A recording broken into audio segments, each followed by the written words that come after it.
सरकार गौस आजम की उम्र तकरीबन 17 साल के हुई, 16-17 साल की हुई। तवज्जो है।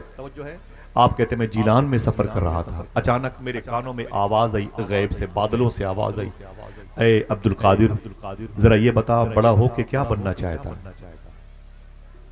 बड़ा हो के क्या बनना चाहता, आशिक बनना चाहता है कि महबूब बनना चाहता है। एकदम बोलना नहीं आप, जब मैं कहूंगा तभी सुभान अल्लाह कहना। कोई हंगामा, कोई चीख पुकार नहीं, कोई मोबाइल व्हाट्सएप गेम खेल, कुछ नहीं कही। बस बैठे मैं अपनी बहनों से गुजारिश करता हूं कि तुम भी सुनो, हुजूर गौस पाक का तुम पर बड़ा एहसान है। सरकार गौस आदम फरमाते मेरे कानों में आवाज आई, ऐ अब्दुल कादिर, बड़ा होके क्या बनेगा, आशिक बनेगा कि महबूब। दो अलग अलग रास्ते हैं। ये आशिक और महबूब किसे कहते हैं? जैसे आर्ट साइड,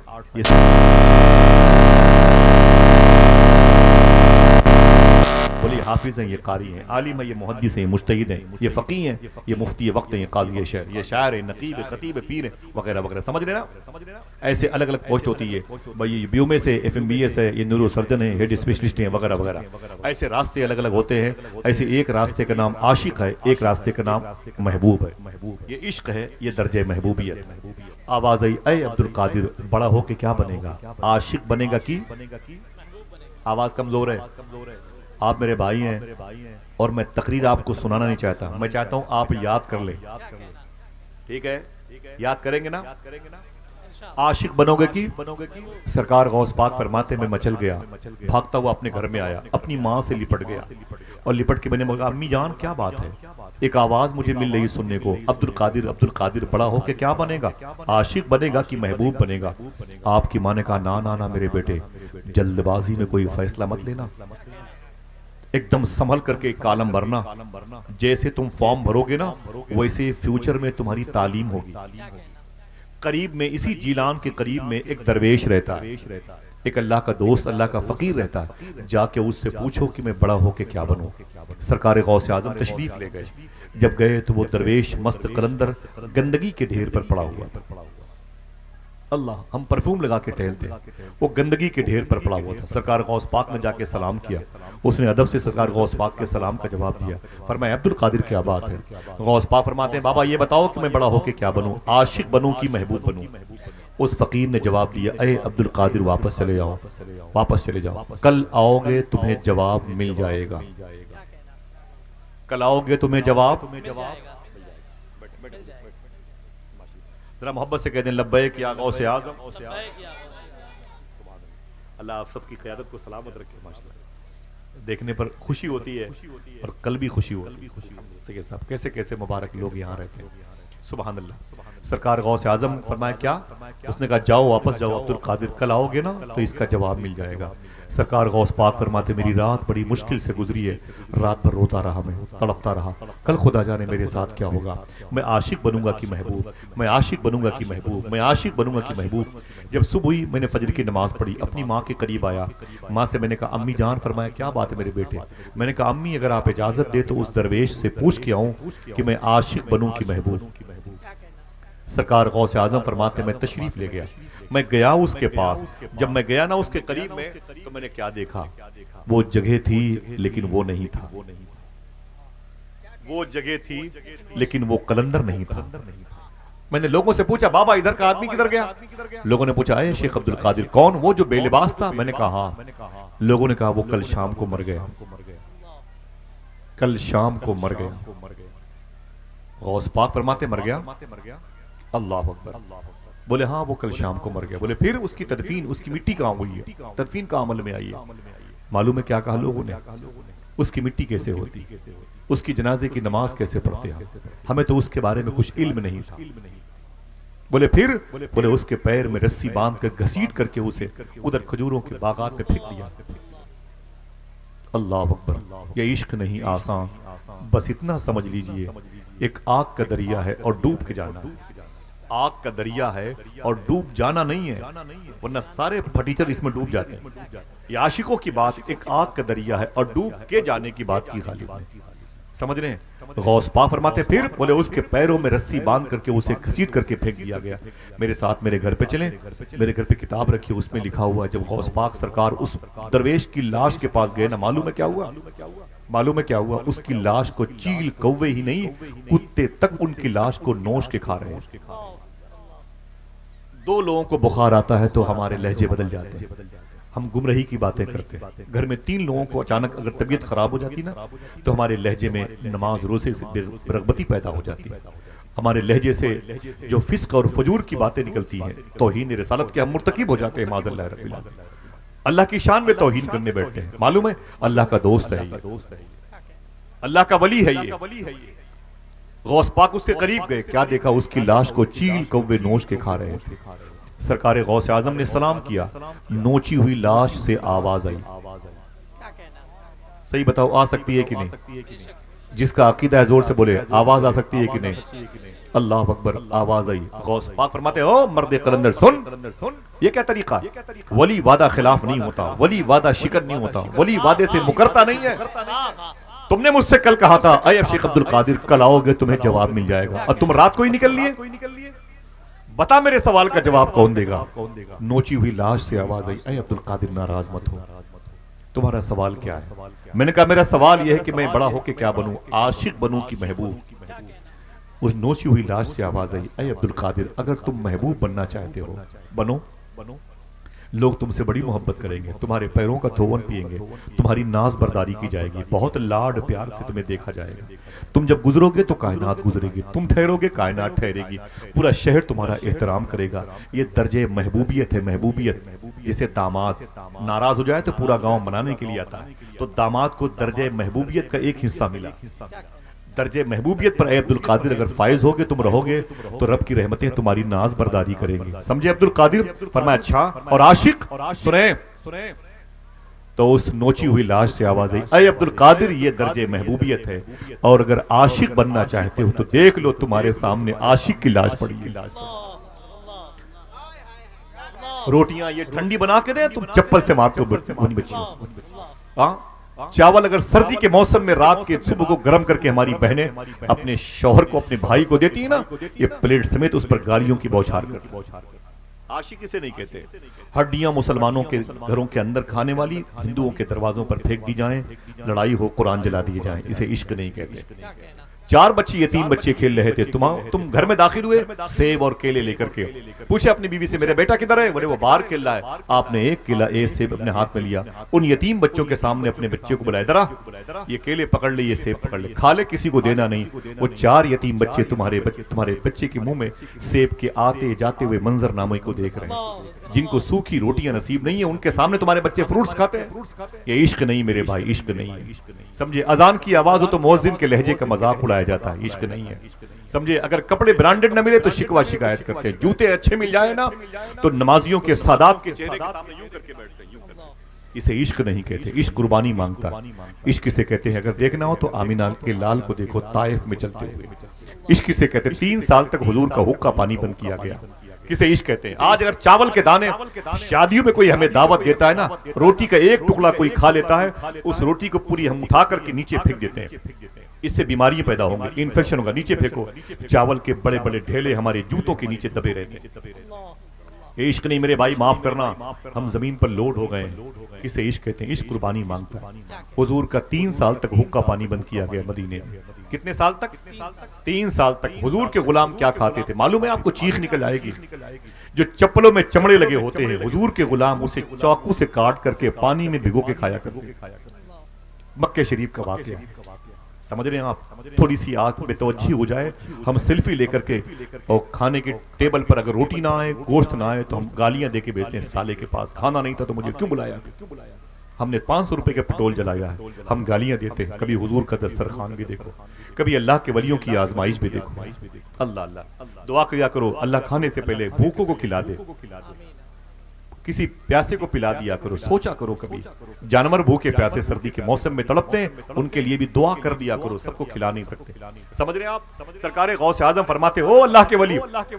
वली ने कहा अय अब्दुल कादिर अगर आशिक बनना चाहते हो, देख लो तुम्हारे सामने आशिक की लाश पड़ी है। 2x6 का एक कब्र, एक प्लाट नहीं मिला मुझे, कफन तक नहीं मिला, मेरे पैरों में रस्सी बांध करके लोगों ने फेंक दिया मुझको।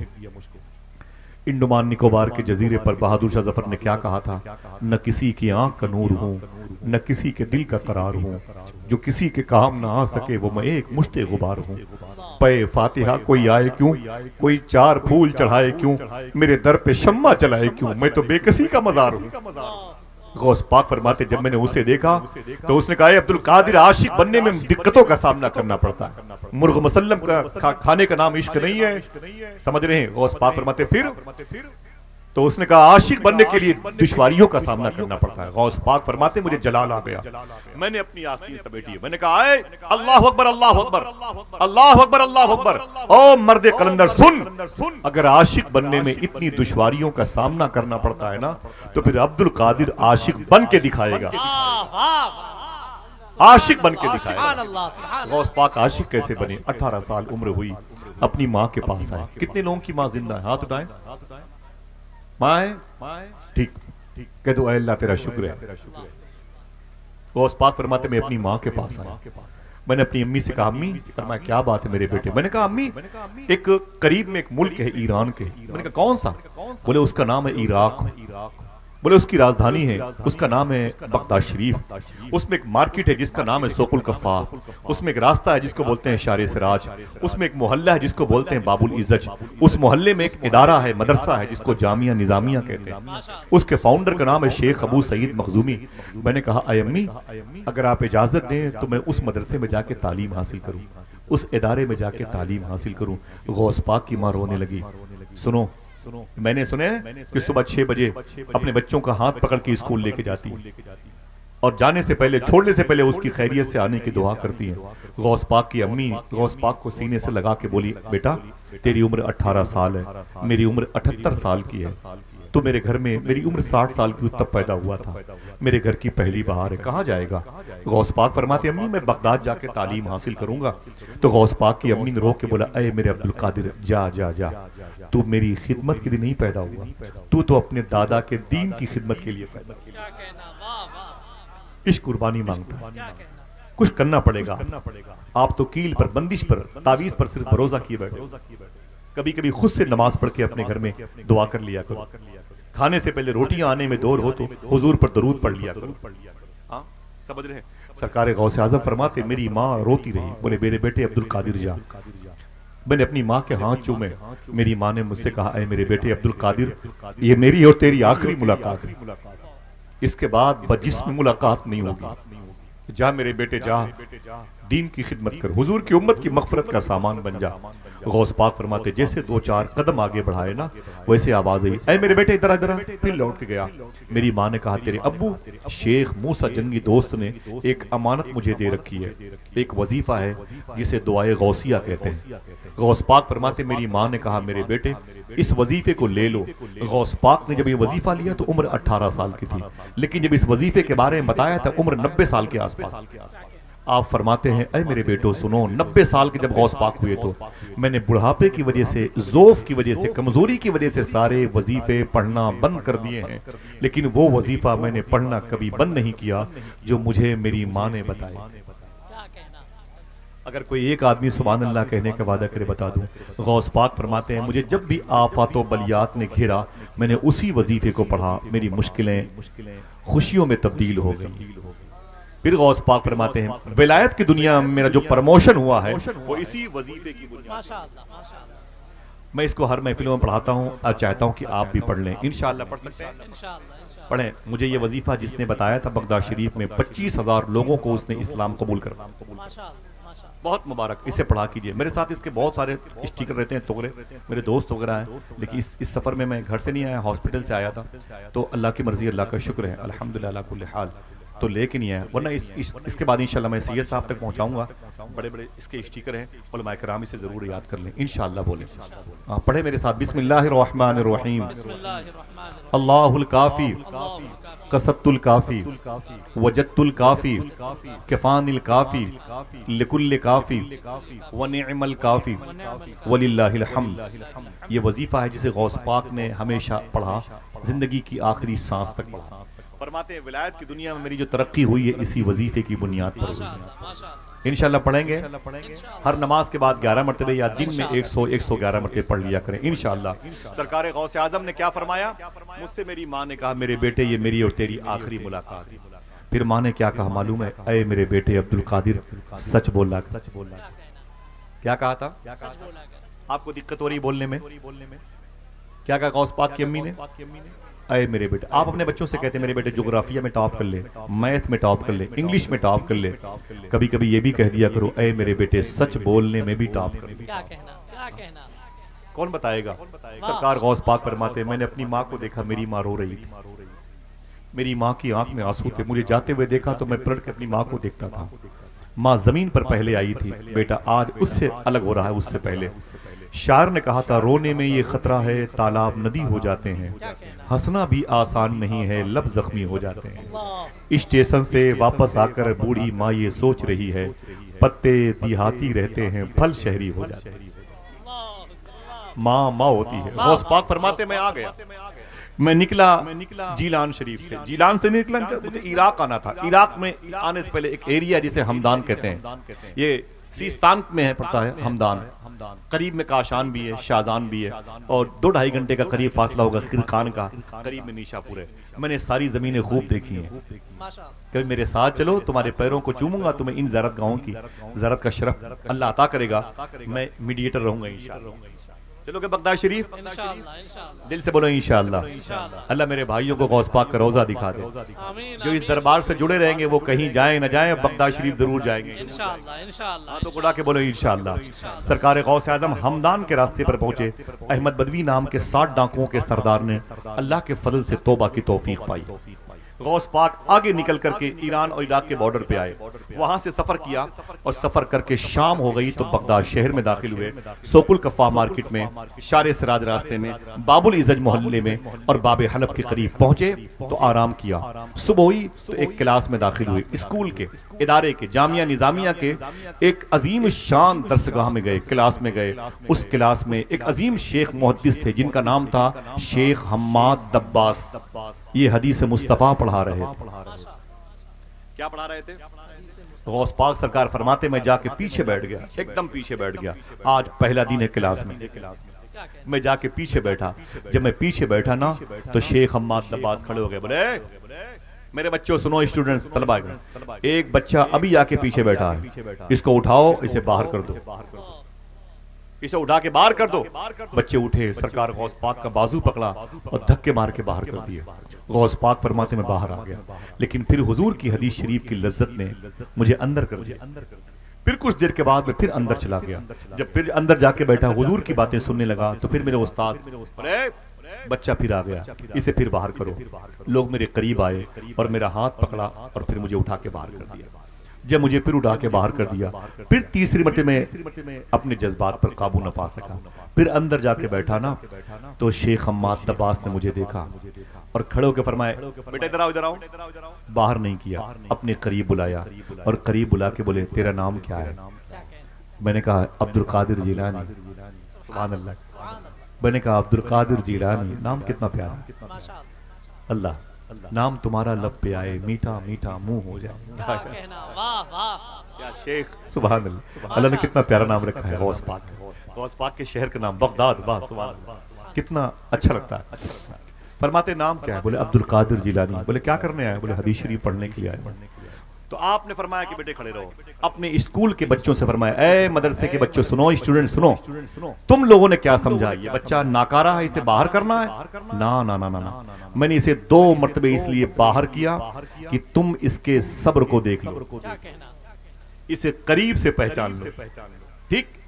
फिर ये कह के खड़े हुए, हुजूर गौस पाक की पेशानी चूमी और चूमने के बाद बोले, बेटा अब्दुल कादिर, आज तुम बगदाद पढ़ने के लिए आए हो और मैं तुम्हारा उस्ताद हूँ, तुम्हें पढ़ाऊंगा, लेकिन कल एक ऐसा दौर आएगा तुम्हें अल्लाह अथॉरिटी देगा ये कहने की, कदमी हाद ही अला रक़बत कुल्ल वलिय्लाह, मेरा ये कदम तमाम औलिया की गर्दन पर है। शेख हम्माद दब्बास कहते हैं, ऐ शेख अब्दुल कादिर, जब तुम्हें ये अथॉरिटी मिले, तुम्हें ये मियारी कुर्सी मिले, तुम ये ऐलान करो कि सारे औलिया की गर्दन पर मेरा कदम है, उस वक्त इस बूढ़े को भूल न जाना। अल्लाह अकबर, अल्लाह अकबर। सरकार गौसे आजम ने उस इदारे में तालीम हासिल की 7 साल तक। कितने? सबकी आवाज नहीं आई, एकदम नहीं बोलना है, सिर्फ याद करना है बस। कितने? सरकार गौसे आजम फरमाते मैंने 7 साल तालीम हासिल की। और कितने साल की उम्र में आए थे? कितने साल की उम्र में आए थे? 18 7 18/7/25, 18/7/25 उम्र हो गई 25 की। थ्योरी सीख लिया, किताबों का इल्म अज़बर कर लिया, अब प्रैक्टिकल बाकी है। मुझे बताएं जीलान में उस मर्द दरवेश की लाश से गौस पाक ने कौन सा वादा किया था? अब्दुल कादिर आशिक बन के दिखाए। सुने, थोड़ी सी कुर्सी भीगी हुई है हमारी और आप सबकी, हमें तो गद्दे के इंतजाम किया हम जैसे कुत्तों से बदतर इंसान के लिए ये, जबकि इस पर आपको बैठना चाहिए, सादात को बैठना चाहिए। सुने, फिर भी हम कसमसाते रहते हैं। हुजूर गौस पाक फरमाते हैं अब मुझे प्रैक्टिकल तौर पर वो इल्म हासिल करना है जिसे इश्क कहते हैं। अब मुझे आशिक की सर्टिफिकेट लेनी है, मैंने आलिम की ले ली है। आशिक किसे कहते हैं? हुजूर गौस पाक बगदाद शरीफ से निकले, 40 किलोमीटर के फासले पर एक बाग है जिसे मदायन का बाग कहते हैं। इसी बाग में एक अजीम सहाबी रसूल लेटे हैं। मैं नाम लूंगा तो आप सुभान अल्लाह नहीं कहोगे, लेकिन अगर ये जुमला बता के लूंगा तो बगैर कहे सुभान अल्लाह कहेंगे। ये वो सहाबी हैं जिनके बारे में हुजूर ने इरशाद फरमाया कि दुनिया वाले जन्नत को ढूंढते हैं, जन्नत मेरे सलमान फारसी को ढूंढती है। जरा मोहब्बत से कह दो सुभान अल्लाह। उनके करीब में हुजूर के 1.25 लाख सहाबा में सबसे प्राइवेट सहाबी उलमा से पूछे, जिन्हें राज़दारे मुस्तफ़ा हुज़ैफा यमानी कहा जाता है, जिनके पास मुनाफिकीन का चार्ट था, वो लेटे हुए हैं। उनके पीछे आपके घर में कूंडे की नियाज होती इमाम जाफर सादिक की, उनके सगे भाई इमाम ताहिर जो इमाम बाकिर के बेटे हैं वो लेटे हुए हैं। उनके बगल में मदीने शरीफ में पुरानी मछली की मार्केट है, एक एरिया का नाम है, कभी चलो तो बताऊं, जहां पर मस्जिद हरम है, उसके करीब में गारे सजदा है, जो मकान जनाब जाबिर बिन अब्दुल्ला का था, उनके बेटे अब्दुल्ला बिन जाबिर बिन अब्दुल्ला का मकान है। 4 मजबूत ज़ियारतगाहें हैं। करीब में किसरा का वो महल है जो हुजूर की पैदाइश पर फट गई थी दीवारें जिसकी। इसी घर में मखदूमा शहरबानो पैदा हुई थी, जिनके बेटे का नाम इमाम ज़ैनुल आबिदीन है, जिनके बेटे का नाम शेख अब्दुल कादिर जिलानी है, जिनके बेटे का नाम सरकार गरीब नवाज है। अगर इस नीयत से देखोगे तो ये इमाम हुसैन की ससुराल कहलाता है। इसी के 3 किलोमीटर के करीब में एक नहरे दजला का एरिया गुजरता है, जहां पर हुजूर के गुलाम जब घोड़े से पहुंचे थे फौज लेकर के, तो नहरे दजला की लहरों ने इस्तकबाल किया, कहा डुबो देंगे। हुजूर के गुलामों ने कहा हम तुम्हारे लहरों को डुबो देंगे। हुजूर के गुलामों ने अल्लाह की जात पर भरोसा किया और लहरों पे सफर किया, घोड़े को लेकर के आगे क्रॉस किया। डॉक्टर इकबाल ने उसी जमीन के लिए शेर कहा, दश्त तो दश्त है दरिया भी न छोड़े। शेर तो पढ़े बचपन में, कहा गया ये वही कहा गया। ये किसरा के महल के करीब का शेर है। डॉक्टर इकबाल कहता है, समझ रहे हैं, बड़ी अजीम ज़ारतगाह है। इसी के करीब में जंगल है, जंगल है, जंगल है, जिस जंगल में गौस पाक आशिक बनने के लिए आए थे। क्या बनने के लिए? आशिक बनने। हाँ तो उड़ा के बोलो, क्या बनने? आशिक। सोचना, बारिश में भीगे हुए हैं, घर वापस जाना है, ये कीचड़ है, ये रास्ते मखदूश हो चुके हैं, लेकिन आप जा नहीं सकते। क्यों? आपको गौस पाक ने बुलाया। किसी की मजाल नहीं यहाँ से उठ के चला जाए। क्यों? उसी वक्त जाएगा जब गौस पाक की मर्जी होगी। दरमियान में उठ के जाना तो ये नफ्स की मर्जी होती, शर की मर्जी होती। बेजा चले जाना ये तो अपना जाती में लहजा होता है, अपनी जाती सोच होती है। लेकिन बैठे बैठे गौस पाक सरकार के करम के साए में रहना, ये गौस पाक की मर्जी से होता है। एक अजीम बुजुर्ग को गौस पाक ने बेशर्म में फरमाया था, तुम क्या समझते हो लोग मेरा नाम लेते हैं? जो मेरा नाम ईशा की नमाज के बाद लेता है उससे कह दो कि मैं तेरा नाम मगरिब की नमाज के बाद ले चुका होता हूं। ये सैयदना शेख के एहसानात हैं। समझ रहे हैं आप? ये सैयदना शेख के मामलात हैं। अल्लाह अकबर, अल्लाह अकबर। सरकार गौस आदम फरमाते हैं, मैं उस जंगल में चला गया, मैंने बचपन में वादा किया था अब्दुल कादिर आशिक बन के दिखाएगा। अब्दुल कादिर, मेरी बहनों सुनो, अब्दुल कादिर आशिक किसे कहते हैं? ये रात के 1 बजे तुम्हारे दरवाजे पर बैठ के पबजी गेम खेलने वाले आशिक नहीं हो सकते। ये मुसलमानों के बच्चे नशे की दवा पीने वाले आशिक नहीं हो सकते। ये coke, Avil, Calmpose, coke syrup पीने वाले, एविल का इस्तेमाल, ये विक्स का इस्तेमाल करते हैं, आशिक नहीं हो सकते। दूसरों की बहन बेटियों की इज्जतें लूटने वाले आशिक नहीं हो सकते। समझ रहे मेरी बात? खाने के दस्तरखान पर खाने के पाकीज़ा अनवाउ अक़साम के मजाक उड़ाने वाले आशिक नहीं हो सकते। मेहनतें करनी पड़ती हैं, समझे? इश्क इंसान को कलंदर बू वली करता है, इश्क पागल नहीं पागल को वली करता है।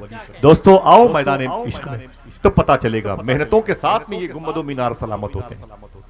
जब ये जमीन पे रहते हैं तो गंदगी के ढेर पे रहते हैं, जब दुनिया से चले जाते हैं तो फिर इत्रपाशी हुआ करती है। जब जमीन पे रहते हैं तो बेलिबास रहते हैं, जाने के बाद चादरों के ढेर। जब ये जमीन पे रहते हैं तो इनके करीब कोई नहीं जाता, जाने के बाद बावजूद लोग मुअद्दब तरीके से हाजिर होते हैं। जमीन पे छप्पर में रहते हैं और जाने के बाद देखिए आप ये गुंबदो मीनार चमकते रहते हैं। जमीन पे है तो भूखे नजर आते हैं, जाने के बाद तबरुकात, शीरीनी, लंगर तकसीम, मेहनतें करते हैं, कुर्बानियां देते हैं, तब जाके इतनी बड़ी पोस्ट, इतना बड़ा मनसब मिलता है। समझे मेरी बात? सरकार गौसे आजम फरमाते हैं, मैं आशिक बनने के लिए निकला, मेरा काम क्या था? मैं मदायन के जंगल में एक ही कलमा पढ़ता था, इल्लल्लाहु इल्लल्लाह। पढ़ के बताएं, इल्लल्लाहु इल्लल्लाह। आवाज कमजोर ना होने पाए, ऊंची बोले, इल्लल्लाहु इल्लल्लाह इल्लल्लाहु इल्लल्लाह इल्लल्लाहु इल्लल्लाह इल्लल्लाह। सरकार गौसे आजम फरमाते हैं, जब मैं इल्लल्लाह के नारे लगाता था ना, तो जंगल के सारे शेर चीते मेरे करीब आके बैठ जाते थे, वो भी मेरी आवाज में आवाज मिला के पढ़ा करते। अल्लाह अकबर। सरकार गौस पाक फरमाते, सुनो, आप या तो मेहमान हो या यहाँ के रहने वाले हो। अगर मेहमान हो तो आपको खाने का इंतजाम अच्छा कहीं ना कहीं किया होगा। आप यहीं के रहने वाले हो तो आपने अपना खाना भी आपने अपने मेहमानों को दे दिया होगा। लेकिन क्यों? इसलिए कि आपका घर है, आप जलसे के बाद भी जाके खा सकते हैं। गौस पाक का खाना क्या था मालूम है? फरमाते, पूरे पूरे साल मुझे एक चावल का दाना भी नहीं मिलता था। पूरे पूरे साल में भूखा रहता था, पूरे पूरे साल में भूखा रहता था। एक गिलास पानी पीने की इजाजत नहीं थी। वो पेड़ जिन पर हरी पत्तियां होती थी, मैं उन हरी पत्तियों के गिरने का इंतजार करता था। ये गिरे तो पत्तियां मुझे खाने को मिल जाएं, मेरे पेट को कुछ सुकून, कुछ राहत मिल जाए। पूरे पूरे साल में कुछ खाता नहीं था, इल्लल्लाह की ज़रबे लगाता था। गौस पाक की जब ये मैंने पढ़ा ना, मैं बहुत रोया। शेख अब्दुल हक मुहद्दिस देहलवी फरमाते हैं, हुजूर गौस पाक फरमाते, भूख की वजह से मैं जमीन पर पड़ा रहता था। मुझे लोग समझते थे कि अब्दुल कादिर मजनू पागल मर गया। मुझे उठा करके लावारिस लाशें जहां डालते थे वहां फेंक देते थे। मुर्दों को दफनाने वाली टीम आती थी, मुझे उठा के टेबल पे रखती थी और मुझको नहला करके कफन में लपेट करके दफन करने की प्लानिंग करती। जैसे मुझे नहलाने के लिए पानी डालती थी, हुजूर गौस पाक फरमाते, मैं उठ के बैठ जाता था।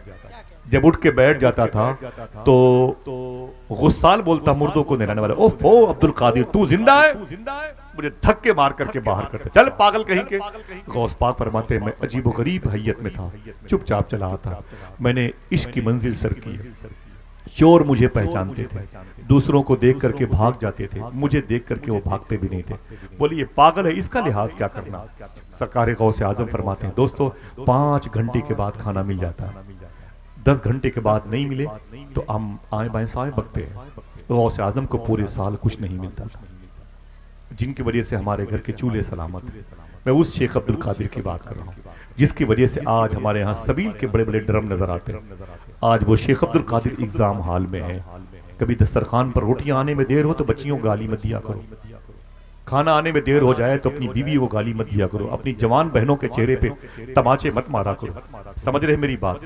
हाँ, सरकार गौसे आजम फरमाते हैं, मैं मदायन के जंगल में था, नारे तकबीर, नारे रिसालत, मैं बहुत बहुत शुक्रिया। मैं अपने बड़ों के कदम चूमता हूँ।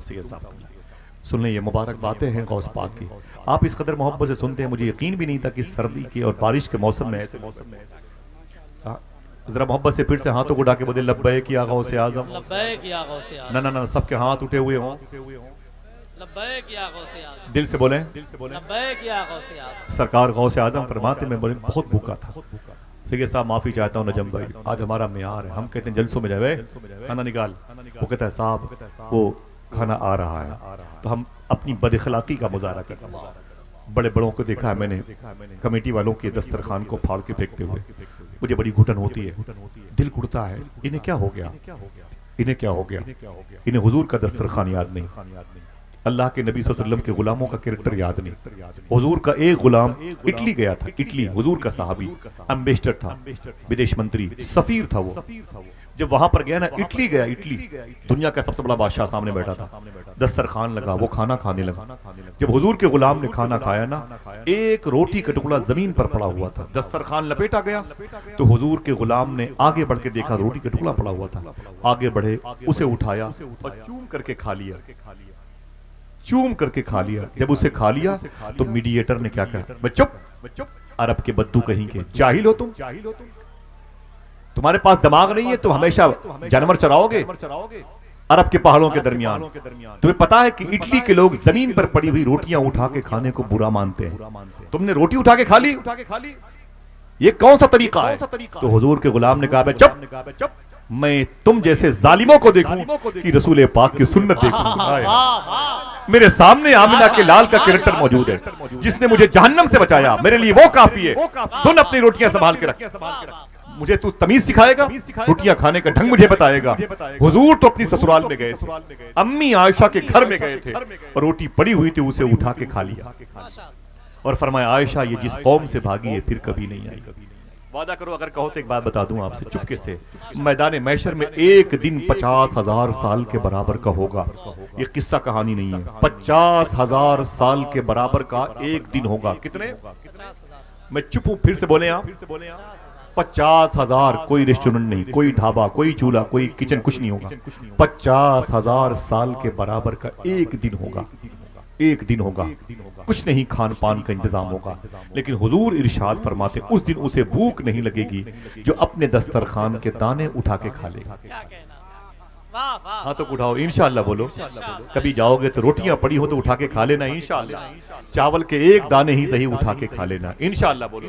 सरकार गौसे आजम फरमाते, मैं भूखा था, मैं चल नहीं पाता था, मेरी आंखें पलके मेरी खुलने को तैयार नहीं थी। मैंने सोचा मैं क्या करूं। मैं मदायन के जंगल से निकला, गिरते पड़ते हुए बगदाद के किनारे पर आ गया। शहर के उस हिस्से में आया जिसे शूनीजिया कहते हैं। ये बड़े बड़े बुजुर्गों की मज़ारात का एरिया है। अगर आप सुनना चाहो तो बता दूं, इसी जमीन पर अल्लाह के नबी शूनीजिया मोहल्ले में यूशा बिन नून अलैहिस्सलाम लेटे हुए हैं। उन्हीं के करीब में इब्राहिम खव्वास लेटे हुए हैं। एक नाम आएगा, आप जरूर सुभान अल्लाह कहोगे, पाबंदी हो गई तब भी सुभान अल्लाह कहोगे। ये इसी मोहल्ले में लेटे हुए हैं जिनका नाम हजरत बहलोल दाना रदी अल्लाह।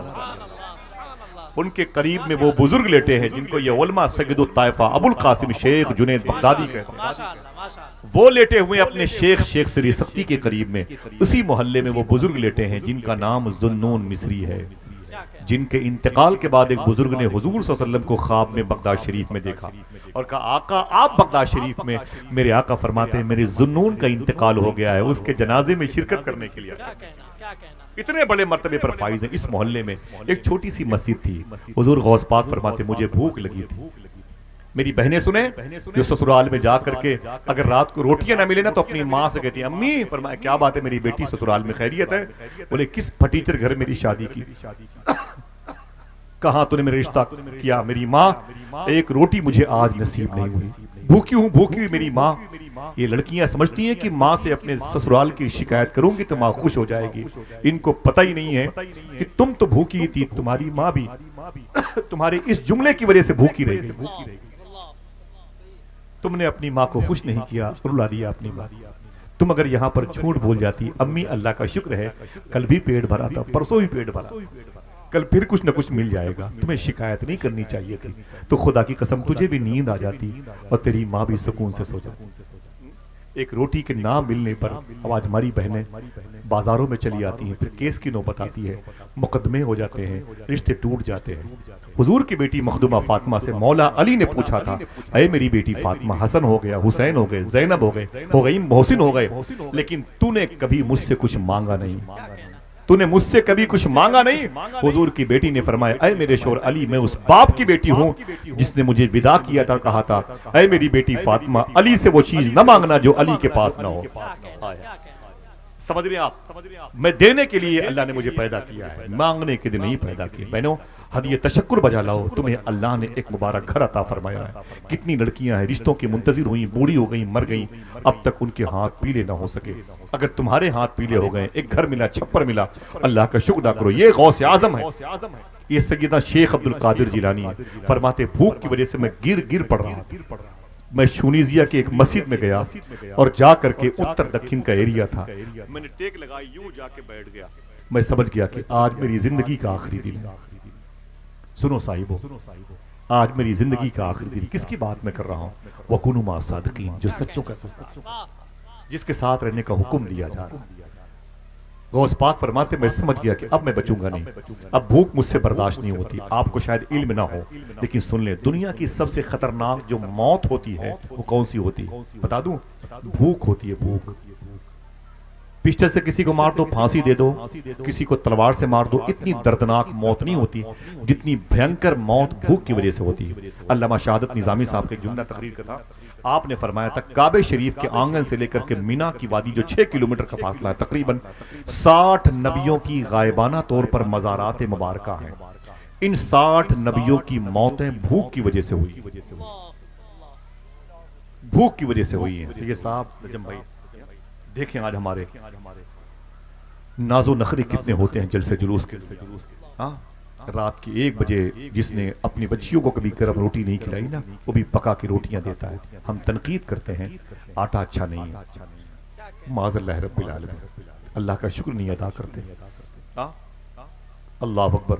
सरकार गौसे आज़म फरमाते मैं उस मस्जिद में आके बैठ गया, मैं इतना भूखा था, मैं समझ गया अब बचूंगा नहीं, अब बचूंगा नहीं। अल्लाह अकबर। कहते थोड़ी देर के बाद उस मस्जिद में दूसरी तरफ यानी उत्तर और दक्षिण एक दूसरा एक मुसाफिर आ गया, उसके हाथ में झोला था, उसमें खाना था यानी टिफिन लेके आया था। मैं इधर बैठा हुआ था, वो उधर बैठा हुआ था, उसने मेरे सामने टिफिन खोला यानी झोला खोला और खाना सामने आ गया। सरकार गौस पाक फरमाते मैं आंखें खोले उसे देख रहा था, मैं बहुत रोया था इस जुमले को सुन करके, बहुत रोया था। किताब रख दी, फिर बाद में इस वाक़े को पढ़ा था।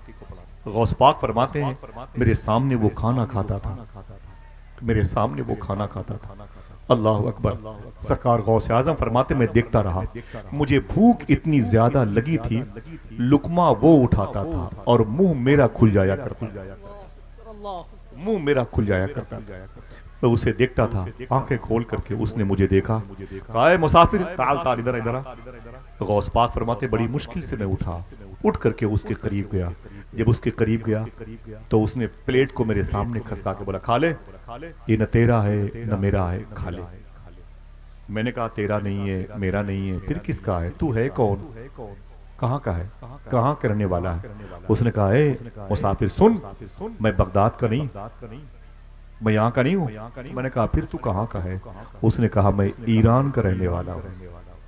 यही ईरान गौस पाक का मुल्क है जहाँ गौस पाक पैदा हुए। बोले तुम ईरानी हो? उसने कहा जी शेख मैं ईरानी हूँ। फरमा ईरान में कहाँ के हो? तेहरान के, जिसका नाम पहले रे था। मशहद के हो, जाम के हो, बुस्ताम के हो, खिरकान के हो, काशान के, शाहजान के, सीस्तान के, कहाँ के हो? उसने कहा ना ना ना ना मुसाफिर, मैं इन शहरों में से कहीं का नहीं हूँ, मैं तो जीलान का रहने वाला हूँ। समझते हैं? बोले मैं तो जीलान का रहने वाला हूँ। इतना सुना तो गौस पाक की आंखों में आंसू आ गए। यही जीलान गौस पाक का शहर था। अपने शहर का नाम सुना तो रोने लगे। बोले तुम जीलानी हो? उसने कहा मैं जीलानी हूँ। फरमाया कि यहाँ कैसे? तो वो कहता है कि मैं बिजनेस के लिए अपने घर से निकला था बगदाद आने के लिए, तो मेरे आने से पहले मेरे मोहल्ले में एक शरफा का, शरीफों का खानदान रहता है। उस खानदान में एक बूढ़ी मखदूमा रहती है। इतनी मुबारक है ऐ मुसाफिर, जब सारे जीलान वालों की दुआएं कबूल नहीं होती हैं तो वो बूढ़ी माँ अपने हाथों को उठा के दुआ मांगती है, अल्लाह उसकी दुआएं कबूल कर लेता है। गौस पाक फरमाते तेरे मोहल्ले में बूढ़ी औरत है? खातून ने फरमाया हाँ। तो फरमाते हैं उसका नाम क्या है? देखो साहिबो उसका नाम क्या है? तो मुसाफिर कहता है उसका नाम है फातिमा उम्मुल खैर। यही नाम गौस पाक की माँ का था। सरकार गौस पाक ने अपनी माँ का नाम सुना तड़प गए। बोले अच्छा फिर क्या हुआ? तो उसने कहा कि मैं जब निकलने वाला था तो उन्होंने मुझे बुलाया, बोला बेटा। मैंने कहा क्या बात है? पर्दे मेरे के बोली तू कहाँ जा रहा है? मैंने कहा मैं बगदाद शरीफ जा रहा हूँ। बोले क्या करने? मैंने कहा मैं बिजनेस करने जा रहा हूँ। तो माँ अंदर से रोने लगी, बोली बगदाद में मेरा एक बेटा रहता है जो जामिया निजामिया में पढ़ने के लिए गया है, उसका नाम अब्दुल कादिर है, उसका नाम अब्दुल कादिर है। अब मेरी उससे मुलाकात नहीं होगी। जुमला सुने आप। अम्मी जान कहती हैं ऐ मेरे बेटे हैं, वो मेरा बेटा अब्दुल कादिर है, उसे मैंने अल्लाह के हवाले कर दिया। कई दिनों से उसकी याद ज्यादा आ रही है, कई दिनों से उसकी यादें ज्यादा मुझे परेशान घेर रही हैं। लग रहा है मेरा अब्दुल कादिर भूखा है, लग रहा है मेरा बेटा कुछ खाया नहीं, उसकी याद बहुत आती है।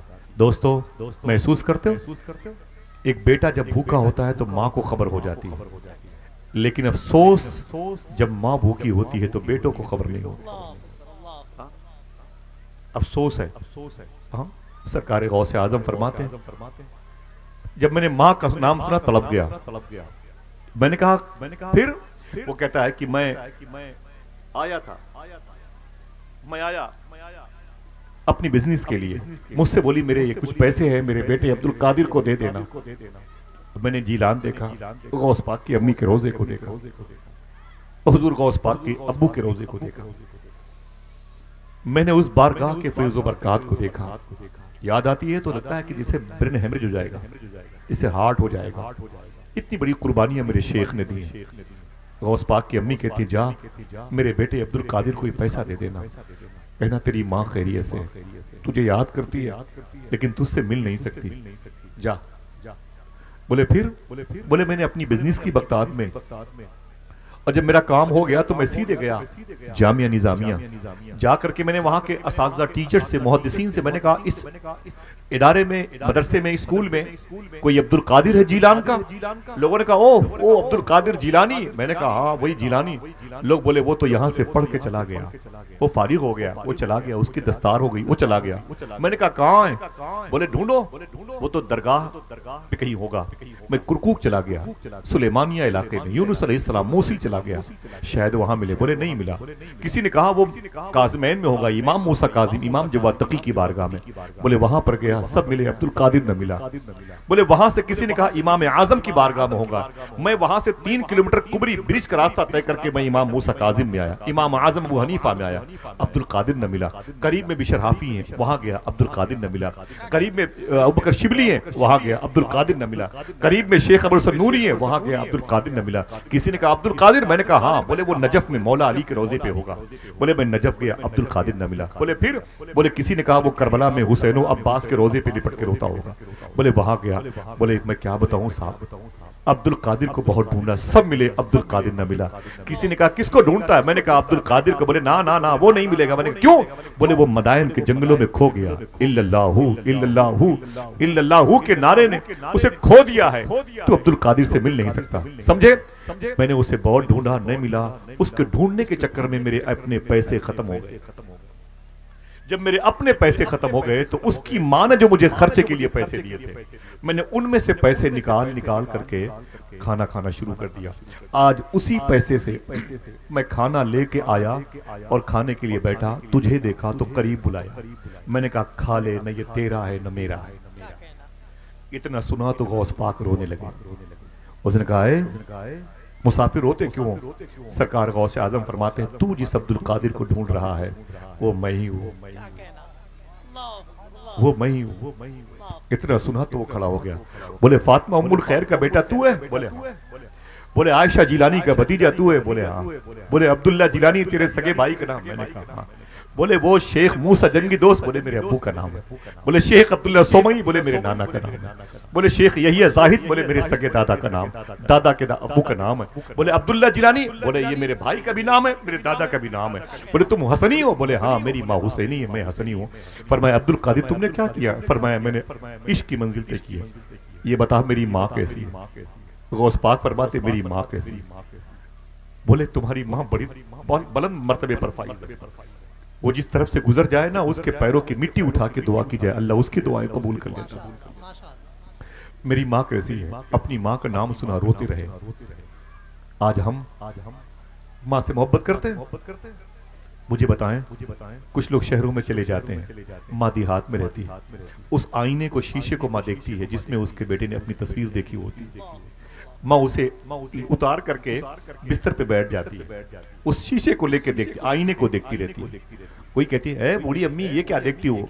तो माँ कहती है इसी शीशे में, आईने में मेरे बेटे ने अपनी तस्वीर देखी है, मैं इसी आईने को ये सोच के देखती हूँ शायद धोखे से ही सही मेरे बेटे की तस्वीर फिर नजर आ जाए। अपने बेटे की टूटी हुई चप्पलों को माँ देहात में छप्पर के नीचे संभाल कर रखती है। जब मेरा बेटा परदेश से आएगा तो इन चप्पलों को पहनेगा। उसे खांसी आती रहती है, जब बेटे की कॉल आती है तो अपनी आवाज को दुरुस्त करके बात करती है, बेटे को पता ना चले कि माँ बीमार है। कितना नाजुक रिश्ता होता है, लेकिन हम अपनी माँ से मोहब्बतें नहीं करते। सगा भाई अपनी माँ को दूसरे भाइयों के हवाले करके अपने घर में अपनी बेटियों की शादी रचाता है। बारात आने वाली होती है तो उसके दोस्त कहते हैं तेरी माँ किधर गई भाई? वो कहता है माँ का नाम मत लेना। बोले क्यों? बोले वो छोटे वाले भाई के बहकावे में है, उसे मैंने घर से बाहर कर दिया है। तो दोस्त कहते हैं पागल हो गया है, पूरी दुनिया तुझ पर लानत करेगी, बुला के ला अपनी माँ को, चल चल, बारात आने से पहले तेरे घर में तेरी माँ का होना जरूरी है। तो बहुत दिल पे पत्थर बांध कर ये जालिम बड़ा बेटा अपनी माँ के पास जाता है, कहता है अम्मा चलो घर पे, चलो चलो चलो घर पे। तो माँ बेचारी इसी इंतजार में रहती है, डर जाती है। सुने, जो माएं अपने बेटों को देख के डर जाएं, उनके बेटों की खैरियत नहीं है मैदान महशर में। जो माएं अपने बेटे को देख के कांप जाएं, उनकी औलादों पर हमेशा लर्जा तारी रहेगा। समझे?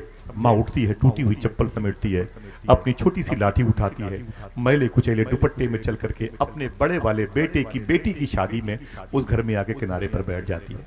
भाई साहब की बीवी ने देखा तो गरज पड़ी, बोले फिर बुढ़िया आ गई मेरे घर में। ये सुनता रहा, बोले चुप रहो, 2 घंटे के बाद चली जाएगी। ये माँ जिसे अपने सर पे बिठाना चाहिए था, आज उस घर में उसकी इज्जत नौकरानी जैसी है। किसी ने एक गिलास पानी के लिए नहीं पूछा। पूरे मुल्क के लिए, पूरे शहर के लोगों के लिए खान पान का इंतजाम, 20-20 लाख रुपए के खाने का इंतजाम किया गया, लेकिन माँ के लिए एक रोटी नहीं दी गई। माँ बैठी रही, अपनी उम्र की औरतों से बात करती रही। जब ज्यादा दिल तड़पा, जिल्लत नजर आई, तो अपनी चप्पलें समेट करके लाठी के सहारे से अपने घर वापस चली गई और रोते रोते भूखी सो गई। जब किसी ने कहा खाना खा लिया, क्यों रोती हो? तो वो कहती है आज मेरी पोती विदा हो गई इसलिए रोती हूँ। किसी को क्या पता ये तो भूखी है इसलिए रो रही। कहा पूछो उलमा इकराम से। 9 साल तक मदरसे में तालीम हासिल की ना, 10वें साल किसी ने पूछा भाई आलिम साहब तुम्हारी दुआएं कबूल हो रही हैं, लग रहा है तुमको अल्लाह ने अपना वली बना लिया, बताओ तो सही तुम्हारी दुआएं क्यों कबूल होती हैं? आलिम साहब मचल गए, बोले माँ की खिदमत की वजह से। कोई है जो सुभान अल्लाह कह दे? बोले माँ की खिदमत की वजह से। मेरी माँ नहीं है, 3 साल पहले मेरी माँ का इंतकाल हुआ था। मेरी माँ इमाम हुसैन से और गौस पाक से बड़ी मोहब्बत करती थी। मेरी माँ का इंतकाल भी आशूरा के दिन हुआ। आज मैं अपने बाप को छोड़ के आया हूँ, सूरह यासीन शरीफ पढ़ के आया हूँ। समझ रहे, हॉस्पिटल में हूँ। मैं दुनिया के किसी जलसे में नहीं आता, लेकिन एक सैयदजादा ऐसा मुबारक है आपके शहर में, मैं सर के बल आया हूँ, खुदा की कसम। बिगलोर में था 3-4 दिन पहले, अबू की तबीयत की हालत की खबर सुनी, मैं पहली फ्लाइट से वापस आ गया। कितने जलसे मैंने छोड़ दिए, मेरा बाप आखिरी हिचकी ले रहा है, लेकिन मैं जानता हूँ हुजूर का जलसा ज्यादा कीमती है और हुजूर के बेटे की बात ज्यादा अहमियत की हामिल है। थोड़ी देर के लिए चला आया, आपके कदम के नीचे मुझे माफ करना, लेकिन बाप बाप होता है, मामा होती। मैं जब रात के 3 बजे अपने घर जाता था ना, कभी कभी मेरी माँ जिंदा होती थी ना, तो मैं अपनी माँ को जगाता नहीं था। मेरे भाई डॉक्टर हैं, उनके मरीजों के लिए एक टेबल बिछी रहती है, मैं उस पर अपनी अटैची रखता था, लेट जाता था। रात के थोड़ी देर के बाद मेरी माँ दरवाजा खोल के बाहर आ जाती और मुझे बोलती आसिफ। मैंने कहा जी अम्मा। तू आ गया? बोले कब आया? बोले थोड़ी देर। मुझे बताया क्यों नहीं? तो मैं अपनी माँ के पाँव चूमता था, अम्मी तू सो रही थी, तुझे कैसे जगाता? तो मेरी माँ मुझसे लिपट के बोलती बेटा मैं सो रही थी, मुझे जगाया नहीं, मैं तेरे ही लिए जिंदा हूँ, मैं तो अपने बच्चों की खुशी के लिए जिंदा हूँ। माँ मुझे अपने सीने से लगा देती। आज सब कुछ है, लोग मुझसे ऑटोग्राफ मांगते हैं, तस्वीरें लेना चाहते हैं, सारी इज्जत है, सारी है, लेकिन मेरी माँ नहीं। अब माँ मर गई है, मैं अपनी माँ की कब्र पे जाता हूँ, रोता हूँ, चला आता हूँ, फिर सोचता हूँ जल गया तो पानी, बरसा तो पानी किस काम का। अगर माँ जिंदा है घर में तो माँ का एहतराम किया करो, इंशाअल्लाह। बोले कितने लोगों की माँ जिंदा? हाथ उठाएं, उठाए रहे इंशाअल्लाह। बोले अब जब कभी घर से बाहर जाएंगे तो अपनी माँ का हाथ चूम के जाएंगे, इंशाअल्लाह। बोले दिल से बोले इंशाअल्लाह, मैं कसम नहीं खिला रहा हूँ, इंशाअल्लाह। बोले माँ को नाराज मत किया करो, माँ से मोहब्बतों के साथ खेल किया करो, प्यार किया करो। माँ तुम्हारी जिंदगी है, तुम्हारे लिए जिंदा है। वो आलिम कहते हैं मैंने 9 साल तक मदरसे में तालीम हासिल की और तालीम हासिल करने के बाद मैं अपने घर गया, मेरी बूढ़ी माँ लेटी हुई थी और मैं अपनी माँ के कदम से लिपट गया। मेरी माँ ने कहा बेटा तू आ गया? मैंने कहा 10 साल हो गई, घर आ गया। बोले आलिम बन के आ गया? मैंने कहा आलिम बन के आ गया। फरमाया अच्छी बात, अब मुझे सोना है। मैंने कहा सो जा मेरी माँ। वो सोने वाली थी तो मुझसे एक जुमला कहा, सुनना साहिबो। बोले बेटा ये तो दरवाजा है? मैंने कहा हाँ। बोले इसके 2 पल्ले हैं? मैंने कहा हाँ। बोले एक पल्ला बंद कर दो, एक पल्ला खोल दो। एक पल्ले को बंद कर दो, एक को खोल दो। वो आलिम साहब कहते हैं मैं आगे बढ़ा, मैं आगे बढ़ा, मैंने एक पल्ले को, दाएं पल्ले को बंद किया और बाएं पल्ले को मैंने खोल दिया। फिर अपनी माँ के पैर दबाता रहा। फिर ख्याल आया, मेरी माँ ने ये नहीं कहा था कि दाएं पल्ले को बंद करो, बाएं को खोल दो। मेरी माँ ने सिर्फ इतना कहा था, एक पल्ले को बंद कर दो, एक को खोल दो। मेरे दिल में ख्याल आया, पता नहीं मेरी माँ को दाहिने पल्ले की हवा ज्यादा पसंद हो, बाएं की नुकसानदेह हो। मैं उठ के गया, मैंने दाएं पल्ले को खोल दिया और बाएं को बंद कर दिया। फिर ख्याल आया, ना ना ना, ना हो सकता है कि अम्मी को इस पल्ले के बंद करने के बारे में इशारा देने की तौफीक मिली। फिर मैं उठ के गया और फिर बाएं को खोला, दाएं को बंद किया। दाएं बाएं, कभी इसको बंद करता, कभी उसे, कभी इसे बंद करता, कभी उसे। रात भर मैं यही करता रहा। पता नहीं मेरी माँ को किस पल्ले की हवा ज्यादा पसंद हो, किस पल्ले की हवा नुकसानदेह हो। बोले फिर वो मौलवी साहब कहते हैं, फजर की अजान की आवाज आई तो मेरी माँ की आंख खुली। मेरी माँ ने कहा, बेटे तू सोया नहीं? मैंने कहा सोया नहीं, लेकिन अपनी तकदीर जगा रहा था। मेरी माँ ने कहा, मेरे बेटे फिर? तो मैंने कहा, अम्मी बस से बैठा रहा तेरे कदमों में। तो माँ ने कहा, ये रात भर खटखट की आवाज क्यों आ रही थी? तो बेटा जो आलिम था उसने कहा, अम्मी ये दरवाजा मैंने ना, तूने कहा था सोने से पहले रात में इशा बाद एक पल्ले बंद कर दे, एक खोल दे। एक को बंद किया, एक को खोल दिया। इसी कशमकश में पता नहीं तेरा इशारा दाएं तरफ, बाएं तरफ, दाएं तरफ और बाएं तरफ ना रहा हो। मैं इसीलिए कभी ये बंद करता, कभी वो, कभी ये बंद करता, कभी वो, ऐसे ही करता रहा। माँ ने कहा, तूने मेरी मोहब्बत में सब किया? बेटा कहता, हाँ मैंने मेरी माँ तेरी मोहब्बत में किया। तो माँ कहती, तूने ये कहाँ सीखा मेरे बेटे? तो बेटा कहता है, मैंने ये चीज मदरसे में सीखी है। मुझे मेरे उस्ताद ने कहा था माँ की खिदमत किया करो, मैंने ये चीज मदरसे में सीखी है। माँ को, माँ की रहमत, अल्लाह की रहमत माँ पर आई और मचल गई माँ। मालूम है माँ ने कहा, मेरे बेटे? फरमाया, जी मेरी माँ। बोले, देख मेरी तरफ। बोले, मेरे घर से तकरीबन 1000 किलोमीटर के फासले पर मक्का शरीफ था। मक्के में काबा है, मुताफ के आंगन में। मेरी माँ ने कहा, मेरे चेहरे की तरफ देख। जब मैंने अपने माँ के चेहरे की तरफ देखा तो मेरी माँ का चेहरा गायब था। पीछे दीवार गायब थी, दीवार के पीछे महलों के मकानात गायब थे, बस्तियों की कोई बस्ती नजर नहीं आई, कुछ नजर ना आया। बोले, मैंने अपनी माँ के चेहरे की तरफ देखा तो मुझे माँ भी नजर नहीं आई, कोई दीवार नजर नहीं आई, और अगर नजर आया तो मेरे सामने खाने काबा नजर आया, दीवारे काबा नजर आई, हजर अस्वद नजर आया, वो बाबे काबा, और फिर ये मुल्तजिम, ये चाहे जमजम, वो मकाम इब्राहीम, वो हतीम, वो मिज़ाब रहमत, वो रुकन शामी यमानी। बोले, ये सारी बरकतें नजर आई और खुदा की बारगाह से आवाज आई, ऐ मेरे बंदे सुन, तूने 9 साल तक मदरसे में जो तालीम हासिल की ना, उस तालीम ने तुझे माँ के कदम तक पहुंचाया, लेकिन तुझे तेरी माँ की खिदमत ने जा मेरा वली बना दिया। वली होने की सर्टिफिकेट अल्लाह ने मुझे दे दी है। अब जो दुआएं करता हूँ अल्लाह उसे कबूल कर लेता है। अगर माँ जिंदा हो तो उसका हाथ चूम करके जाओगे। कितने लोग? बोलो कितने लोग? इंशाअल्लाह बोले।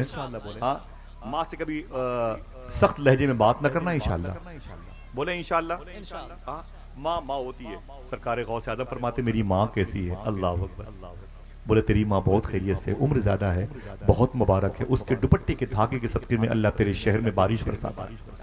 तेरी माँ फातिमा उम्मुल खैर बड़ी मुबारक है। गौस पाक ने अपने साथ उसे खाना खिलाया, उसने सारे पैसे गौस पाक को दिए। मिसाल के तौर पर 500 रुपए थे, 100 खर्च हुए, अब बचे 400, तो 400 रुपए दिए। सरकार गौस आजम ने उन पैसों में से कुछ पैसे किराए के नाम पर, खर्चे के नाम पर उसे वापस किए। फिर क्या किया गौस पाक ने? एम्बेसडर खरीद ली, जमीन की प्लाटिंग में हिस्सा ले लिया। क्या किया सुने, गौस पाक सारा पैसा लेकर के बगदाद की मंडी में गए और जाने के बाद मजदूरों को बुलाया, नौकर चाकर को बुलाया, सारे पैसों के फ्रूट्स लिए, मेवे जात, खाने पीने के सामान लिए, और नौकर चाकर को बुलाया, ठेले पे रखा, सरों पे रखा, और फरमाया, ए मेरे गुलामों, इस खाने को बगदाद के फकीरों बांट दो, इस खाने को बगदाद के फकरा और मसाकीन में तकसीम कर दो, कोई बगदाद में भूखा ना रहे, सबको खिलाओ, शिकम से रो के खिलाओ, सबको खिलाओ। खिला रहे थे, लंगर तकसीम हो रहा था। गौस पाक के एक दोस्त आगे बोले, शेख अब्दुल कादिर। फरमाया, क्या बात है? बोले, कल तो पेट पर पत्थर बांध के टहल और आज ये लंगर बांट रहे हो, ये कहाँ थे, ये कहाँ थे? तो गौस पाक फरमाते हैं, मुझे मेरी माँ ने भेजे थे, मुझे मेरी माँ ने भेजे थे। बोले, माँ ने बांटने के लिए? फरमाया, ना ना ना। बोले, फिर? बोले, मुझे मेरी माँ ने अपने खर्चे के लिए भेजे। बोले, फिर? बोले, सारे पैसों से मैंने गुरबा और मसाकीन की शिकम सेरी फरमा दी। बोले, कल के लिए क्या बचा के रखा? बोले, कुछ नहीं बचा के रखा। कल के लिए? बोले, कुछ भी ना बचा के रखा। बोले, फिर? कल क्या खाओगे? अब्दुल कादिर, अगर दिल कहे तो सुभान अल्लाह कहना। कल क्या खाओगे अब्दुल कादिर? तो गौस पाक फरमाते हैं मचल के बोले, सुन मेरे दोस्त, जो मेरा परवरदिगार आलम एक दिन में अब्दुल कादिर को इतना दे सकता है, वो कल अब्दुल कादिर को भूखा नहीं छोड़ेगा। वही तो है जो निजाम हस्ती चला रहा है। माशाअल्लाह माशाअल्लाह। सरकार गौस आजम की यही सिफत मुबारक है। 900 साल से अब तक मालूम है लंगर गौस पाक का बंद हुआ। इतनी बमबारी इराक में हुई है, मैं 14-15 साल से देख रहा हूं। इतनी बमबारी हुई ना, 18 लाख लोग मारे गए हैं बगदाद में। पूरा पूरा शहर उजड़ गया। अभी भी गोलियों के निशानात नजर आते हैं, उजला बगदाद नजर आता है, लेकिन अब नहीं। अब तो उजड़ने वालों को बसाने वाला बगदाद है। समझे आप? जाके देखें बगदाद की बहारें।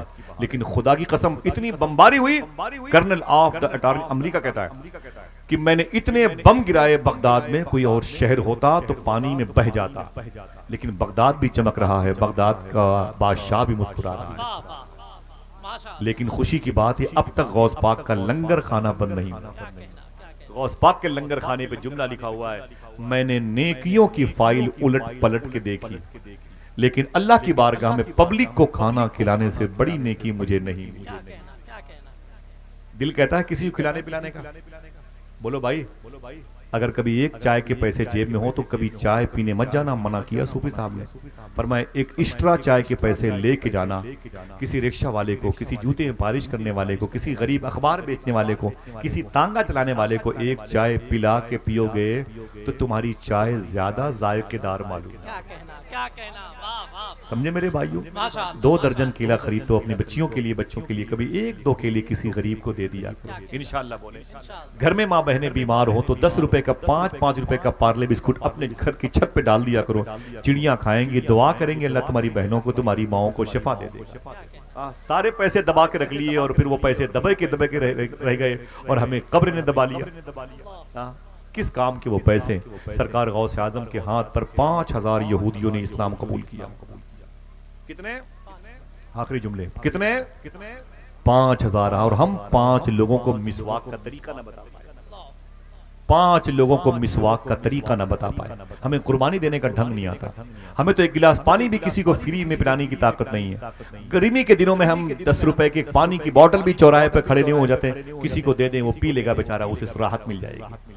हम अपनी छत पर कभी मिट्टी का बर्तन भी देखते नहीं जिस पर डाल दे पानी तो चिड़िया, पतंगे और वो कौवे और तमाम तर जो अल्लाह की मखलूक है वो पानी पी ले। हम दरवाजे के कुत्तों को भी लाठियों से मार मार के जख्मी कर देते हैं। सूफी सुल्तान में ने फरमाया था, जिस दरवाजे के कुत्ते भूखे सोएंगे उस घर के मालिक की 3री नस्लें भूखी मर जाएंगी। समझते हो? जिस घर के दरवाजे इतने मोटे हो जाएं कि फकीरों की सदाएं अंदर न जाने पाएं, उस घर के बच्चे हमेशा बीमार रहते हैं।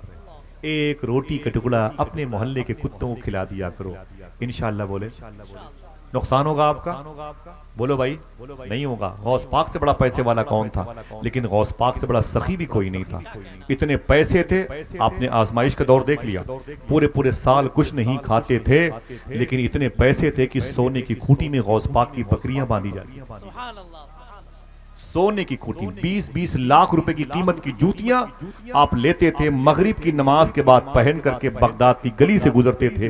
जो गरीब मकान देखते थे उसी मकान के दरवाजे पर बैठ जाते थे।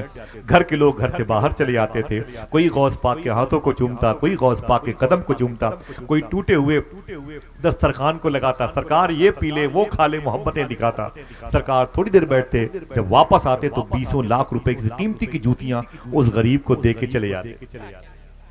उस पर 1 साल के बाद ज़कात फर्ज हो जाती थी। हम क्या करते हैं? ब्रांडेड जूते हैं तो गरीबों को दिखाते हैं। समझे भाई? इसलिए दुश्वारियां पैदा हो गई। सुने कैसे गौस पाक तबलीग करते थे, ये जुमला आखिरी है, कैसे तबलीग करते थे। समझ रहे हैं आप? जरा कोई है जो हाथों को उठा के बोले लब्बैक या गौस आजम। मेरे भाई नजम शमसी साहब और सैयद साहब, और बड़ा मुबारक लहजा है मोहतरम जाकिर इस्माइली साहब के बुला देखेंगे, बहुत सारी नातें सुन के जाइएगा इंशाअल्लाह। फिर से बोले हाथों को उठा के लब्बैक या गौस आजम, ऊंची बोले लब्बैक या गौस आजम। कैसे गौस पाक सरकार तबलीग करते थे, ये मिशन भूल गए हैं, इसीलिए लोग हमें भूल गए हैं। जूतों की नोक पे रखा जा रहा है, बसों में हमारे लिए सीट नहीं है, ट्रेनों में हमारे लिए जगह नहीं है, फ्लाइट्स में हमें सहूलत नहीं दी जा रही।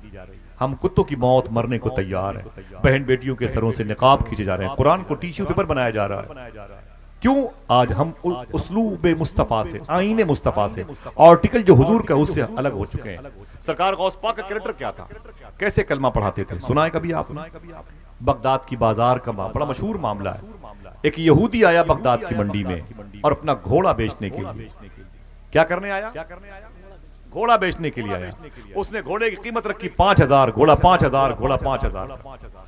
ये बात मुझे बताई सूफी साहब ने, फरमाया बेटा इसे बताया करो लोगों को, जज्बा पैदा हो, जज्बा पैदा हो जाए। हाँ सही साहब, वो लोगों ने इतने पैसे नजर नियाज के मिल जाते ना, उसके बाद भी 500 रुपए के लिए गालियां देते हैं। तुफ होता है, ये भीख मांग मांग कर कसम खुदा की जलसे करते हैं। मुझे बहुत दर्द होता है, मुझे तो गाड़ी के किराए की भी शर्म लगती है कभी कभी। अल्लाह माफ फरमाए। जरा हाथों को उठा के बोलें लब्बैक या गौसे आजम, लब्बैक या गौसे आजम। सरकार गौस पाक बाजार कैसे जाते थे? अल्लाह अल्लाह। यहूदी बाजार बगदाद में, वो कहता ये घोड़ा मेरा 5,000 का, ये घोड़ा मेरा 5,000 का, और वो बेचता रहता, चीखता रहता, लेकिन घोड़ा नहीं बिका। दिन भर वो चीखा, घोड़ा नहीं बिका। शाम हुई, सूरज डूबा, दिल डूबा, रोने लगा। जब सूरज डूबा तो रोने लगा। अब क्या करता? अब तो घोड़ा बिका नहीं उसका। मालूम है क्या किया? जब सूरज डूबा तो उसने घोड़े की कीमत पहले कितनी रखी थी? ऊंची बोले। अब उसने रखी 2,000। ये घोड़ा मेरा 2,000 का, ये घोड़ा मेरा 2,000 का, ये घोड़ा मेरा 2,000 का। रात होने वाली थी कि गौस पाक बगदाद की मंडी में आ गए। आ सकते हैं कि नहीं? बोले गौस पाक अपनी बगदाद की मंडी में आ गए। बगदाद की मंडी में आया तो इधर उधर देखा, वो यहूदी इसराइली वो घोड़ा बेचता था 2,000 2,000 2,000। सरकार गौस आदम उसके करीब गए, घोड़े की पीठ पर हाथ रखी, फरमाया घोड़ा कितने का है? उसने कहा कि 2,000 का। गौस पाक फरमाते हैं घोड़ा कीमती है लेकिन सस्ता बेचते हो। घोड़ा कीमती है, सस्ता बेचते हो। उसने कहा सस्ता नहीं बेचता शेखी, बात यह है ना कि मैंने इसकी कीमत दिन में 5 लगा के रखी थी, लेकिन घोड़ा बिका नहीं तो मैंने रात में कितनी कर दी? 2,000 मैंने इसकी कीमत कर दी। गौस पाक सरकार फरमाते अच्छा तो बेच क्यों रहे हो? उसने क्या कहा? हुजूर मेरी जवान बेटी है, उसकी शादी का मामला है, अगर ये मेरा घोड़ा न बिका तो मेरी बच्ची की शादी में रुसवाई बहुत होगी, औने पौने बिक गया तो खान पान का इंतजाम हो जाएगा। सरकार देखना कितने लोग सुभान अल्लाह के, मैं देखूंगा ना इंशाल्लाह इसके बाद घोड़ा कितने के बिक रहा था। सरकार गौसे आजम ने अपनी जेब से 5,000 रुपए निकाले। कितने निकाले? 5,000 रुपए निकाल कर घोड़ा बेचने वाले को दिए। जब उसने 5 लिए तो उसकी आंखें खुल गई। उसने कहा शेखी ये 5,000 रुपए, मैं घोड़े की कीमत 2,000, आप मुझे दे रहे हैं 5,000। सरकार गौसे आजम ने फरमाया मेरे दादा मदीने वाले आका ने जुमला इरशाद फरमाया, जैसे वो जुमला गौस पाक ने फरमाया था उस यहूदी ने क्या किया? कोई है जो सुभान अल्लाह कहे? उस यहूदी ने क्या किया मालूम है? उसने घोड़े की लगाम छोड़ करके गौस पाक के कदम से लिपट के बोला है शेख अब्दुल कादिर अब देर मत कीजिए, कलमा पढ़ा के मुझे मुसलमान बना दीजिए। बता दूं वो बात कौन सी थी? बता दूं वो बात कौन सी थी? सरकार गौस पाक से उसने कहा आप ये घोड़ा 2,000 का 5 में क्यों खरीदते हैं? आप शाम को आए हुए हैं। तो गौस पाक ने फरमाया था तुम इसे 2 में क्यों बेचते हो? उसने कहा कि मेरी मजबूरी है, मेरी बेटी की शादी है, औने पौने में बिक जाए, कुछ तो पैसे मिल जाएं। सरकार गौस पाक फरमाते तुम मजबूरी में बेचते हो। मेरे दादा मदीने वाले आका ने इरशाद फरमाया जब बाजार से कोई चीज खरीदना तो किसी की मजबूरी ना खरीदे। मैं चुप हूं, बहुत बहुत शुक्रिया। सही बताओ ये जुमला कितने लोगों ने समझा? हाथ उठाएं। जब हुजूर फरमाते बाजार से कोई चीज खरीदना तो किसी की मजबूरी न खरीदना, किसी की। और हम 4 बजे झोला पैसा लेके बैठे हुए हैं, चाय खाने के करीब बैठे हुए हैं, बीड़ी भी चल रही है, सिगरेट खैनी और सब चल रहा है। 4 5 6 7 असर खा गए, मगरिब खा गए, चचा बैठे हुए हैं, साइकिल बाहर खड़ी हुई है, झोला पैसा सब बगल में रखा हुआ। एक साहब ने कहा चचा क्या बात है भाई, बहुत देर से बैठे हुए? बोले वो बाजार है उसी में सब्जी खरीदने आया हूँ। बोले अजीब चचा, 4 बजे से आए हो, 7 बज रहे हैं, अभी तक गए नहीं सब्जी खरीदने के लिए? तो चचा बड़े होशियार थे, बोले ऐसे कैसे चला जाऊं? बोले अभी लौकी 20 रुपए की 1 दे रहा होगा, थोड़ी देर के बाद ये 10 रुपए की 3 देगा, अंधेरे में ये 10 की 2 3 देगा, वो नहीं उसका बाप देगा। मैं उसी सस्ते वक्त का इंतजार कर रहा हूँ। जितने पैसे बचाए चचा ने उतने पैसों की सिगरेट और चाय और बीड़ी और पान खा लिया। इतनी अक्ल नहीं थी खुदा की कसम। उसे क्या पता था, क्या कहना, उस बुढ़े चचा को क्या पता था। तो असर मगरिब खा गया, जो सब्जी बेचने आया है, जब सुबह को उसने 4-5 लौकी लेके निकला था ना, उसे बार बार धुला था। धुल करके जब उसे अपने कपड़े में लपेट करके झोले में डाला ना, उसकी बेटी आई, रो रही थी। बेटी ने कहा अब्बू, फरमाया क्या बात है? कहा अब्बू, स्कूल के टीचर ने मुझे बहुत मारा, मेरे चेहरे पर बहुत। बोले क्यों बेटी? 5 साल की बच्ची कहती है मारा, मेरे पास कॉपी नहीं है। अब्बू 10 रुपए की कॉपी ले लीजिएगा, वरना कल मैं फिर मार खाऊंगी। बाप अपने चेहरे की जख्मी, अपनी बेटी के जख्मी चेहरे को देखता रहा, उसकी आंख में आंसू आ गए। लौकी को गिना, बोलता ये लौकी 20-20 रुपए की बिकेगी, 100 रुपए होंगे। अगर किसी ने कम दिया 90 होंगे। 10 इसमें से इस काम के लिए, 10 इस काम के लिए। मेरी बीवी ने कहा कि आधा किलो चीनी ले लेना, तो 20 उस काम के लिए। मेरी बीवी ने कहा कि थोड़ा सा आधा किलो आटा ले लेना, 10। और अगर पैसे किसी ने बराबर दिए तो मेरी बेटी की एक कॉपी का इंतजाम हो जाएगा। तो इतने ख्वाब लेकर के बाजार आया था। वो जब बैठा जमीन पर तो उसके सामने वो चीनी भी थी, आटा भी था, और वो कॉपी भी थी, और बच्ची के चेहरे पर मास्टर की उंगलियों के निशान भी थे।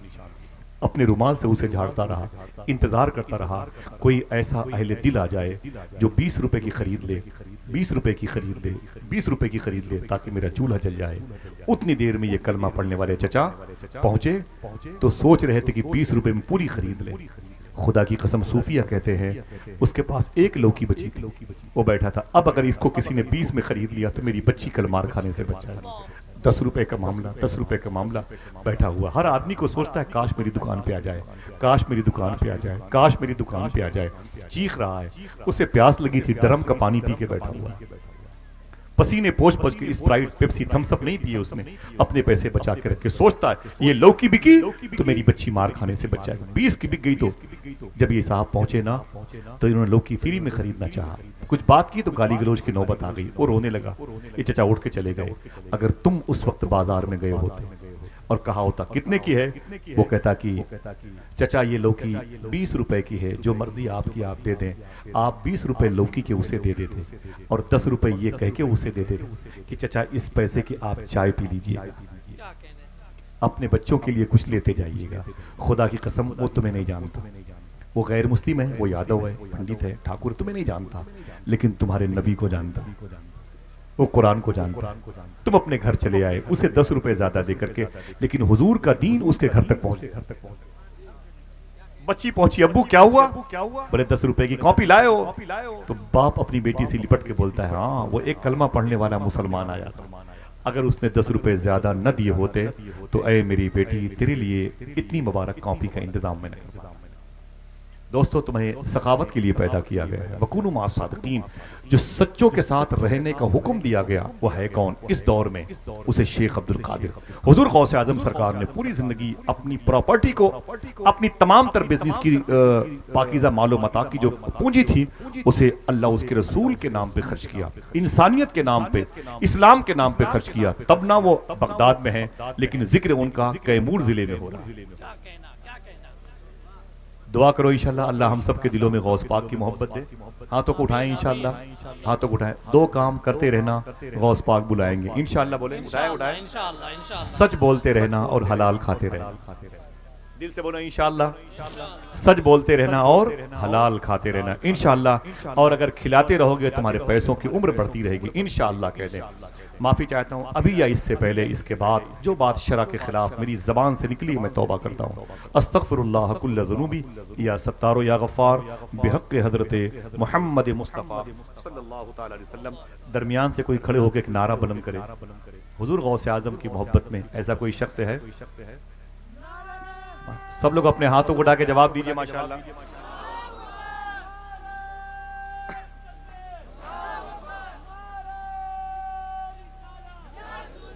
बहुत बहुत शुक्रिया आप सबका, मुंतज़मीन का, साहिबाने जिंदाबाद जिंदाबाद। मेरे भाई नजम शमसी साहब, बहुत बड़े नाजिम भाई जाकिर इस्माइली साहब, सैयद साहब किबला, मुंतज़मीन के लिए बहुत सारी मुबारकबाद है। दरमियान में मैं मुखिल था, इसके लिए मादरत चाहता हूँ। इजाज़त दें, फिर किसी न किसी मोड़ पर मुलाकात होगी। अल्लाह हम सबको यहाँ मिलवाए न मिलवाए, बगदाद शरीफ में ज़रूर मिलवाए। इजाज़त दीजिए। अस्सलामु अलैकुम व रहमतुल्लाहि व बरकातहू।